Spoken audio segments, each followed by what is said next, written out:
Hi everyone, welcome. I'm down here in my wormery preparing to check in on a couple of my worm bins that have African night crawlers living in them. They're these yellow buckets, and I've got a little bit of information about these systems written down here, except the light is very poor. So let me see, can I share this information with you? Let's try to get to a better position here. The buckets have been in service for 136 days now. And it's been 12 days since we last checked in on them. I believe that's probably the only statistic about them that's not shown here. 12 days since we came in here with a bunch of stuff like peaches and pears, I believe, as well as some of my worm chow. Today the assortment of stuff is a little bit more vegetable based. There's some, I thought it was originally asparagus, but I believe it's actually green beans. There's some pumpkin, some coffee, and I believe that they are due for a feeding after 12 days. So in the case of the bin number 1, the feeding is going to be number 14. And over in bucket number 2, where we did this 7-week set it and forget it test, it's only feeding number 10. So yeah, bucket number 2 is a little bit behind from the feeding count, but that's just the way it is when you do a set it and forget it. By being forgotten about, that also means no feedings. So why don't we start over in bucket number 1, get the camera into position so that we can get them fed. Alright, hang on. When the systems were a little bit younger, that point of view might have worked when there was a little bit more distance between us and the contents of the bucket down low, but now we're getting closer to the rim, so we've got to back off a little bit. Now, hopefully, we've got ourselves a situation where you can actually see what I'm doing here. Even if I start piling stuff up high around the edges to dig down, we'll still be able to see what's going on. You know, I peeked over into bucket number 2 where the top covering newspaper is holding up quite nicely. For whatever reason, here in bucket number 1, the top covering has been pretty much destroyed. So maybe I'll grab some replacement top coverings, although we could just use some of what's already been set aside as the bedding, right? You saw this a moment ago. I've got a whole bunch of soiled napkins that I thought we could use as supplementary bedding. Even last time we reverted to using my prepared bedding, which is pretty much all paper-based, almost entirely paper-based, with cardboard and paper, a little bit of leafy material in there. I figured, you know, these systems have been getting almost exclusively leaves as bedding, especially, you know, when we initiated the set it and forget it test. We used a whole bunch of dampened leaves to pretty much top off bucket number 2 before we just started ignoring it for 7 weeks. And over there's still a good bit of leftover leafy matter. And here too, we only used leaves as the bedding during the time when bucket number 2 was getting no attention. All the regular feedings that went into here were accompanied with leafy matter to be the bedding of choice. So that just by its nature results in a whole lot of leaf stems everywhere. Little leaf stems that are going to need some time to break down. And I've kind of decided that leaves are going to be the bedding of choice in only in my younger systems. And as systems start to get a little bit older in age, something like this, you know, almost 150 days of age, it might be a good idea to start thinking in terms of possibly wanting to harvest these castings eventually and not wanting them littered with all kinds of materials that are not yet broken down, like leaf stems. So I was about to start piling in the food, but I just somehow couldn't resist the temptation to probe a little bit deeper just to see how things look down there. Good bit of moisture down low. Perhaps it is beneficial to come in with just some dry soiled napkins as our bedding of choice today, because the pumpkin we're giving them, and I guess even those green beans are going to probably bring with them a good bit of moisture, not to mention the fact that these systems also appear to have a good bit of moisture in them, especially down low. A little bit muddy down there, but the worms don't seem to mind. In fact, I think they like it down there with all that extra moisture. So let's get into feeding these little guys. Just want to make sure I've piled up enough stuff on the edges that we can use to cover up with at the end. I think we've got sufficient amount of stuff to do that with. So let's first clean off my glove a little bit, make sure we leave all this stuff in the system rather than taking it with us. And I kind of thought that maybe we could create little food bundles.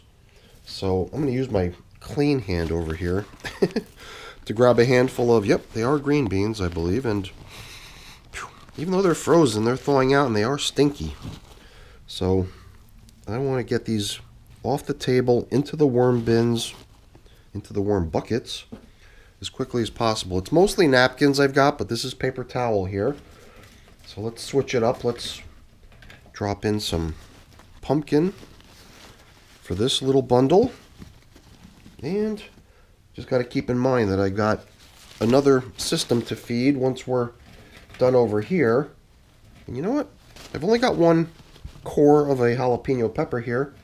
So let's give that one to bucket number 1. And then I believe the food bundle here is going to be a mix, because I think 3 food bundles should suffice, and that should leave us sufficient food to feed the second system. I'm just looking at the food supply.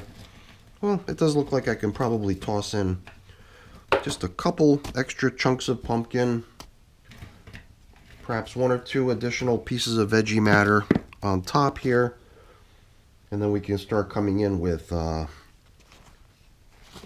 coffee. Yummy coffee. Usually I'll sprinkle worm chow in onto the coffee, but I didn't bring it out on this occasion. Sometimes I just want to deviate from my habits, but I will sprinkle something in. I'm going to sprinkle grit. This is pulverized eggshell that I use as grit in my systems. So at least we're doing something to prevent the coffee from just being boring. So I believe, let's see, I think I've got a spare napkin here, which I'm going to tear in half just so I can be fair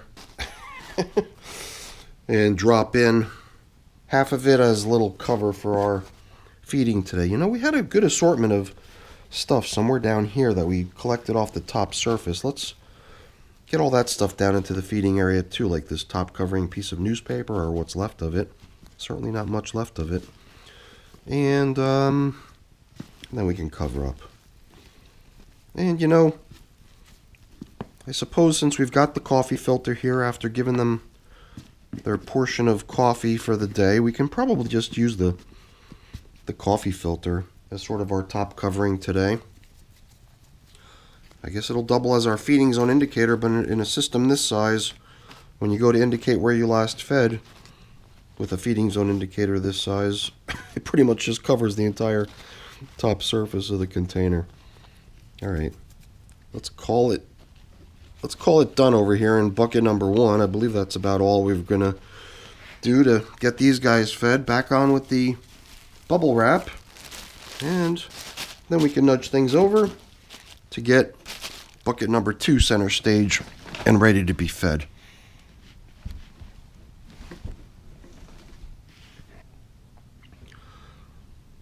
Times like this, when I don't really have my game plan completely thought out and I'm kind of improvising, I feel like by having gone through the motions in the first of 2 systems over on the second system like we are now, I've already got like a template to follow and a routine to abide by. So I think we can sort of follow suit here.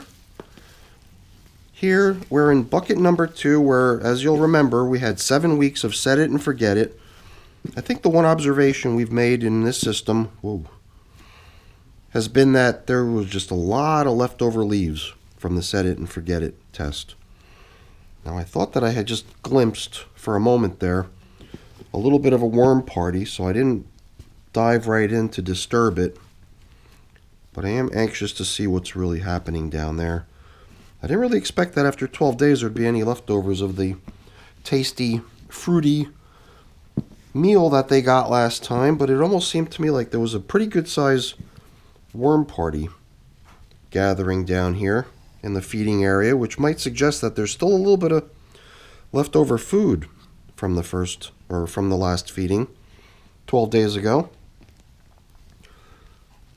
or whatever the case may be. I don't know. I guess in the set it and forget it system, since they were getting nothing for weeks and weeks on end, it seemed to me like as soon as the feedings were going to be reinstated, that the feeding zones would become really popular, because now the worms would be coming back to a single spot pretty much down the middle where the feedings are going to be applied, as sort of a treat, you know, because for so long they were just kind of roaming through the whole system and enjoying kind of a monotonous diet of leaves only during that entire time.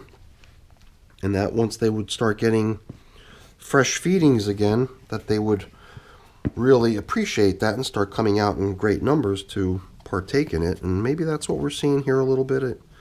It's hard to say for sure, but I don't know if we need to dig all the way to the bottom here. I do feel like I've got a little bit additional material here in bucket number 2, which as you can see, once it gets stacked up, really limits the amount of room I have to work, and I just don't have any space to stash any more material that I would need to excavate from the center to get to the very, very bottom. So I think we'll just maybe do one quick probe just with my fingers, just to see if I can extract a little bit of material from down there, to get a sample of it to see what it looks like. You can see it's pretty damp and muddy. Not too different from what we saw at the very bottom of bucket number 1. Some people have suggested that, hey, maybe I should grab an empty bus box and actually empty these systems out into the bus box so that we can truly examine the material and then do almost a complete, or well, I guess at that point it would be a complete aeration and tilling up and stirring of the contents, and then return it to the bucket. But I don't think I'm going to do that. Interesting idea, though, I must admit. So here I am, kind of following suit with what we did in bucket number 1. Just want to try to return most of the stuff that has adhered to my gloves here before we get to piling in their yummy meal. So we started out with green beans. We proceeded with some pumpkin, and I think we had enough to possibly load up a third napkin to get it down there with the other 2, and then the last few scraps here at the bottom of my little transport tray is what remains, and then in can go the coffee. We'll hang on to the filter as the feeding zone indicator, but before we consider this feeding as complete, we'll also sprinkle in a dash of grit, which the worms should appreciate, and then top off like we did in the other bucket. I think that's sort of the way we did it, and I must have lost count somewhere, because guess what? I've got an extra spare napkin. Which is not a problem. We'll definitely make use of it at some point elsewhere. But in the interest of consistency, I'm leaving it out, because if I kept track correctly, and there's certainly no guarantee to that for that, because I've been known to screw things up pretty regularly around here, but I think I got it right. I think we were consistent in treating both systems the same for this feeding. Well, there we go. I forgot one thing. I forgot to submerge the leftover top covering material to be part of the feeding, but at this stage it did seem like it was still a recoverable oversight. So we just jammed it down there on top of the feeding zone, and hopefully they appreciate that. So I'm just listening to my voice. It is a bit hoarse, and I apologize for that. I am coming down with something, so I could be healthier, I could be in better shape, but what would the worms do without me? I've got to get down here, hell or high water, and feed these little guys, otherwise they'll starve without me. No, that's not true. I bet you these guys would be just fine without me for quite some time. So, regardless, that's it for the video, everyone. Hopefully you enjoyed it. If you did, as always, please don't forget to leave me a quick thumbs up before you go. That's always really appreciated. And if you haven't done so already, please also consider subscribing to the channel. That's very much appreciated as well. All right, everyone. Have a great day. Thanks so much for watching. Bye now.